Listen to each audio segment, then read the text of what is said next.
বগুড়ায় অপহরণের পর লটো শোরুমের স্বত্বাধিকারী পিন্টু আকন্দকে হত্যা করেছে দুর্বৃত্তরা। ঘটনার কয়েক ঘণ্টার মধ্যে আদমদীঘি উপজেলার কুমারপাড়া এলাকা থেকে অপহরণের কাজে ব্যবহৃত মাইক্রোবাসটি জব্দ করে পুলিশ এবং তা থেকে তার মরদেহ উদ্ধার করা হয়।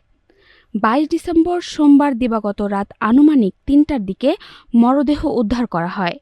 নিহত পিন্টু আকন্দ নওগাঁ জেলার রানীনগর উপজেলার বাসিন্দা।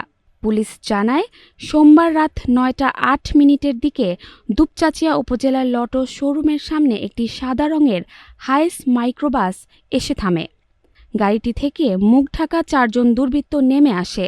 তাদের একজন আগ্নেয়াস্ত্র দেখিয়ে শোরুমের ভেতরে ঢুকে ব্যবসায়ী পিন্টুকে টেনে হিঁচড়ে বাইরে বের করে আনেন। পরে তাকে জোরপূর্বক মাইক্রোবাসে তুলে নিয়ে বগুড়া নওগাঁ আঞ্চলিক মহাসড়ক ধরে আদমদীঘি উপজেলার দিকে চলে যায়। ঘটনার সময়কার একটি সিসিটিভি ফুটেজে দেখা যায়, দুর্বৃত্তদের সবার মুখ ঢাকা ছিল এবং তারা দ্রুততার সঙ্গে পিন্টু আকন্দকে নিয়ে পালিয়ে যায়। জাহারা জেবিন তন্নি, নাগরিক প্রতিদিন।